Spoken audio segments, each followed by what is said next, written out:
ఇందులోకి పనికిరాని అమ్మ వంటగదిని చాకరీ చేయడానికి కావాలా? ఓయ్ స్నేహితులారా, నేను మేఘనారా, ధర్మో ధర్మత రక్షితః. ఈ గురుస్వామి మాటల్లో మీరు కూడా వినండి. ఇంటికి ఒక మణికంఠ స్వామిని పుట్టించక్కర్లేదు. స్త్రీకి ప్రథమ తాంబూలం ఇవ్వండి అయ్యప్ప స్వామి దీక్షలో. అమ్మ అయితే దీపం పెట్టాలి, చెల్లైతే నీకు హారతి ఇవ్వాలి, భార్య అయితే నీకు సేవ చేసి తరించాలి. నువ్వు మాల వేసుకోవడానికి గడ్డం పెంచావు, మాల వేశావు, గుడ్డలు మార్చావు, శరీరం పెంచావు, ఒకవేళ ఇంత ముందు లేని బొట్టు పెట్టావు, టోటల్ గా నీ ఆకారం మారిపోయింది. కానీ తెల్లవారుజామున మాల వేసుకుంటాను మాత అని నువ్వు చెప్పిన వెంటనే తన ఆ మాటతోనే రోజు కట్టుకునే వాయిలు చీర, రోజు ఉతికి వేసుకునే జాకెట్టు, మెడలో మాలలేదు, బట్టలు మార్చలేదు, తన శరీరంలో ఉన్న బుద్ధిని మాత్రమే మార్చి బ్రహ్మచర్య దీక్షలోకి నీకన్నా గడియ ముందే వచ్చేస్తుంది నీ ఇల్లాలు, నీ తల్లి, నీ భార్య, నీ అక్క, నీ చెల్లి. అలాంటి వారికి మనం ఏం చేయాలి? ప్రథమ తాంబూలం ఇవ్వాలి. నీకు అనేక రకాల గుర్తులున్నాయి దీక్షలో. అందుకనే ఎవరన్నా అడిగినప్పుడు నేను దీక్ష తీసుకున్నానని చెప్పకూడదంట స్వామి. మేము దీక్షలో ఉన్నాం అంటే ఇంటికాడ మంచి కూడా ఉన్నాం. జగద్గురుడైనటువంటి రామకృష్ణ పరమహంస తను దీక్ష వహించి బ్రహ్మచర్యాన్ని స్వీకరించడానికి ముందు పరిగెత్తుకుని ఇంటికి వచ్చి తలారా స్నానం చేసి మెట్ల బజారులో ఉన్నటువంటి రోడ్డు మీద నుంచుని సూర్యుడిని చూస్తూ నాకు నేను చెయ్యొచ్చు శారదాంబ, కానీ బ్రహ్మచర్య వ్రతం నీతో అనుమతితో మాత్రమే కుదురుతాది, అందుకని నా తల్లిగా నన్ను అనుగ్రహించని పాదాల మీద పడ్డాడట. ఆ మాట విన్నప్పుడు వదిలిపెట్టిన గురులు ఆ జన్మాంతం శారదా పరదేవత ఇక్కడ విరబోసుకునే మనకు ఫోటోలో కనబడుతుంది. రామకృష్ణ పరమహంస భార్య తల్లి అయిపోయింది బ్రహ్మచర్య దీక్షలో. అలా నీ భార్య ఏమవుతుంది? మాత అని సంబోధిస్తున్నావు, తల్లి అవుతుంది. బిడ్డ మాల వేసుకున్నవాడు నాకు బిడ్డ. ఎంతకాలం? మండల గురుముద్ర, శాస్త్రముద్ర, రుద్రముద్ర, విష్ణుముద్ర, శివముద్ర, సత్యముద్ర, కేశముద్ర, శాంతముద్ర అనబడి ఈ ముద్రమాల, ఈ 30 రూపాయల గంగియ, 3 రూపాయల మాల, 30 పైసల విభూతి చందనమా, సుబ్బారావు స్వామి, రంగారావు స్వామి, రాంబాబు స్వామి, లక్ష్మీనారాయణ స్వామి, అనేకమైన పేర్లు బదులు మీకు స్వామి దొరుకుతున్నారు. మీరు అన్నవరం వెళ్ళారు, దేవుడే నువ్వే. మీరు తిరుపతి వెళ్ళారు, దేవుడే మీరు మీరే. మీరు సత్యదేవుడి దగ్గరికి వెళ్ళారు, సింహాచలం, దేవుడే మీరు మీరే. మరి 30 రూపాయల నుండి కట్టి 3 రూపాయల మాల వేసి విభూతి చందనాలు పెట్టుకుంటే నిన్న దాకా తిట్టిన అమ్మ, నిన్న దాకా పొగిడిన నాన్న, నిన్న దాకా 3 రోజులు అవుతుంది వెళ్ళాడు, వచ్చాడు, గేటు తీశాడు, ఎట్టవే వచ్చాడుగా కొడుకు అని చెప్పి తిట్టే నాన్న వాళ్ళ కొడుకుని వాళ్ళ అమ్మ నాన్నే తిడతంటే ఈ పిల్లలు చూసి ఆ ఇంట్లోనేమో కొడుకు రాగానే ఎదురెళ్ళి కాళ్ళకు నీళ్ళిస్తున్నారు, మా ఇంట్లోనేమో మా నాన్న రాగానే మా నాయన ఎందుకు ఇలా తిరుగుతుందని తండ్రిని అడగలేక, తాతను మాట్లాడలేక, ఇంట్లో మా నాన్న తప్పని తన మనసును తనలో పెట్టుకుని ఒక సమయానికి నాన్న పిల్లలందరూ స్కూల్ కొడుతున్నారు, నాన్న వాళ్ళ అబ్బాయి వాళ్ళ నాన్న తీసుకొస్తున్నారు, జారిపోయే వాటర్ బాటిల్ తెచ్చి చిన్న అన్నా 4:40 పెడతాను, నేను వచ్చేది 5 అవుతుంది, నువ్వు తాగబాక అక్కడే నేను తీసుకెళ్తానని రోజు వాళ్ళ తల్లిదండ్రుల నుంచి బిడ్డలు తీసుకెళ్తున్నారు నాన్న. కానీ నువ్వు 9 నుంచి 10కి వచ్చావు, 6వ తరగతి నుంచి ఇప్పటి వరకు ఒక్క రోజు కూడా నన్ను హాస్పిటల్ స్కూల్ నుంచి తీసుకురాలేదు. మేము వచ్చేటప్పటికేమో మేము నిద్రపోతాం, మేము వేసేటప్పటికేమో నువ్వు వెళ్ళిపోతాం.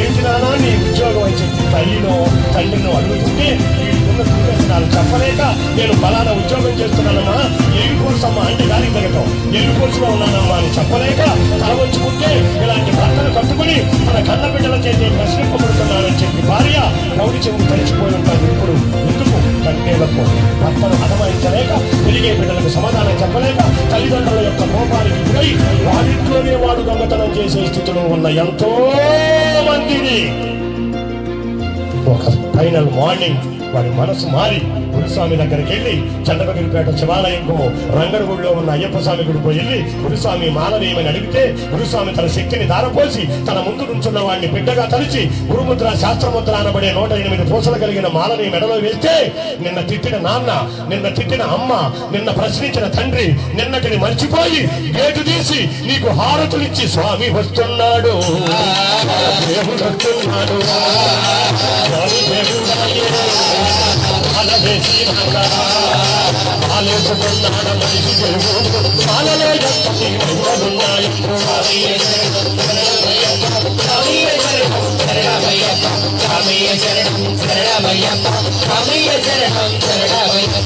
నిన్నటి వరకు నీ జీవితం వేరు, నీ మాట వేరు, నీ పలుకు వేరు, నీ తిండి వేరు, నీ నడక వేరు.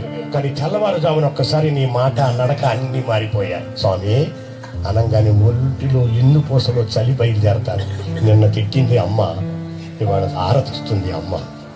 40 రోజులు నిన్ను దేవుణ్ణి చేసింది, 41 రోజు ఇరుముడి కట్టింది, 42 రోజు బస్ ఎక్కించింది, 49 రోజు తిరిగి ఇంటికి వచ్చారు. కర్మజాలకు ఆదివారం వస్తే ఆదివారం సాయంత్రం మాయమవుతున్నావు, మంగళవారం దాకా మళ్ళీ కనపట్టలేదు. అమ్మ అబ్బాయి ఇంటికి వచ్చాడు కదా అంటే వచ్చాడు పెన్నాం ఆదివారంగా. వాళ్ళంతా ఫోన్ చేశాడు, హలో కమింగ్ సార్ అన్నాడు. 40 రోజులు నీ మెడలో పాము లాంటి మాలతో నువ్వు దేవుడు అయ్యావు. 49వ రోజు ప్రాకుడు మెట్ల మీద జారిపడినట్టు మళ్ళీ వెళ్ళి ఆ పుట్టుకాడికి వెళ్ళి పడిపోయేవరే. మాలేసుకుంటే ఈ స్వాములు మాల తింటే అందరూ ఆ సాములేరా అంటుంది సమాజం. మనం మారాలి మన జీవితాలు. ఒక్కసారి మాల వేసుకుంటే నీ జీవితంలో వచ్చిన చైతన్యం, ఒక్కసారి మాల వేసుకుంటే నీ జీవితంలో వచ్చిన మార్పు మెట్టు మెట్టుకు పెరిగినట్టు అలా మెట్టు మెట్టుకు పెరిగి కొబ్బరి చెట్టుగా మారి నువ్వు సమాజానికి ఉపయోగపడరా అని చెప్పి 18వ యాత్ర చేసిన వారికి కొబ్బరి చెట్టు ఇచ్చింది శబరిమల యాత్ర దీక్ష. ఆలోచించుకోండి. ఎవరు సెల్ఫ్ థింకింగ్ హయాం. నేను ఎవరు ఎక్కడున్నాను వెతుక్కుంటున్నాను. 40 రోజులు నాకు సమాజం పెద్దపీట వేసింది, మీ మెడలో దండ వేసి.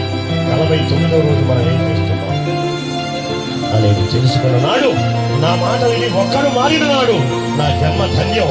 ఈ పూజ చేయించినందుకు 4 లక్షలు ఖర్చు పెట్టి వాళ్ళ జన్మ ధన్యం. చూసిన ఎరిన మీరందరి జన్మ ధన్యం. తల్లిగా మనకు అనేక సేవలు చేసి అనేక రకాలైన ఇబ్బందులకు ఎదురై అనేక రకాల ఇబ్బందుల్లో మనం కాల్చి కాపాడి అమ్మ అమ్మా నువ్వు చేసిన బొమ్మలమమ్మా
తల్లికి బిడ్డే అమ్మాని నువ్వు పలికినప్పుడు ఆ గర్భంలో ఉన్నటువంటి కథలకు కనిపెట్టు కూడా తండ్రి నాడు పిలుస్తాడు.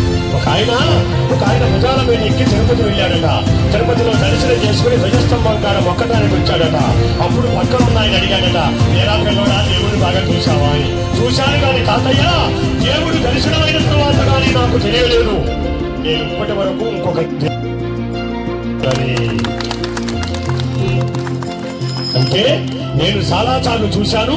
మొదటిసారి కొడుకు వచ్చాడు కనుక వాడికి కనపడదని తన దర్శనాన్ని మానుకుని ఆ కొడుకుని భుజాలెక్కించుకున్న తండ్రులు ఎంతమంది ఉన్నారు ఈ సభలో. తండ్రులకు సలాం. అప్పుడు అనిపించింది వాడికి, ఎప్పుడు తాతయ్య దేవుణ్ణి అయితే చూశాను కానీ బయటకు వచ్చినా కానీ తెలియలేదు. ఇప్పటి వరకు నేనున్నది ఒక దేవుడి భుజాల మీదేనని. అది తండ్రిగా మనకిచ్చిన అర్హత. మీరందరూ తండ్రులయ్యారు. ఇప్పుడు తెలుస్తుంది మీకు అర్హత. కడుపు నిండా ఆకలుండి జేబు నిండా డబ్బుండి, కడుపు నిండా ఆకలుండి జేబు నిండా డబ్బుండి తినటానికి పదార్థాలు అందుబాటులో ఉన్నా కూడా నేను ఈ పూట ఇడ్లీ తినటం మానుకుంటే దొరికే 14 రూపాయలు రేపు నా బిడ్డ పెళ్లి నాటికి చక్కని పూల పంట కొనటానికి వస్తాయని చెప్పి దాచుకుని ఆ పూటకి ఆకలిని నీళ్లతో చంపుకునేవాడు రా తండ్రి అంటే. అలాంటి తండ్రి ఆశలకు ఎంతమంది బిడ్డలు గండి కొడుతున్నారు, ఎంతమంది బిడ్డలు తండ్రి మాట వింటున్నారు, ఎంతమంది బిడ్డలు తండ్రి యొక్క ఆలనా పాలనలో బతుకుతున్నారు ఆలోచించండి. ఊరికొక రామ మందిరం, సందుకొక సాయిబాబా గుడి, ఊరికొక రామ మందిరం, ప్రతి సెంటర్లోనూ ఒక దుర్గాదేవి ఆలయం, వినాయకుడి ఆలయం. ఇవి చూసుకుని మనం తొడలుగొట్టుకోవాలా? ఊరు బయట పిల్లలు వదిలేసిన పెద్దల కొరకు ఏర్పాటు చేసిన ఓల్డేజ్ హోములను చూసుకుని మనం సిగ్గుపడాలా తెలియని స్థితిలో ఉంది ఈరోజు హిందూ ధర్మం. మేమొస్తున్నామని మన ధర్మాన్ని పలచన చేయడానికి, మన ధర్మాన్ని విడదీయటానికి మన మధ్యకు దూరి వారందరూ వచ్చేసి మా మతం గొప్పది, మా దగ్గరకు రండి అని బొట్టు తీస్తున్నారు, తీస్తున్నారు.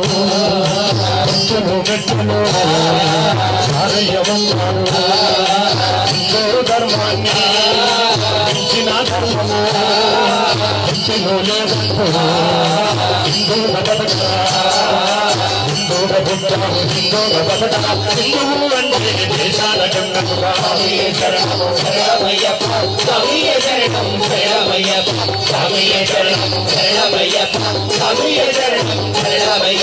ఎక్కడో కేరళ రాష్ట్రంలో 4000 సంవత్సరాల నాడు ఆర్యాంబ శివగురువులు అనే ఒక పేద బ్రాహ్మణుల ఇంట పుట్టి కేవలం 32 సంవత్సరాలు బతికి నేను 32 ఏళ్లే బతుకుతాను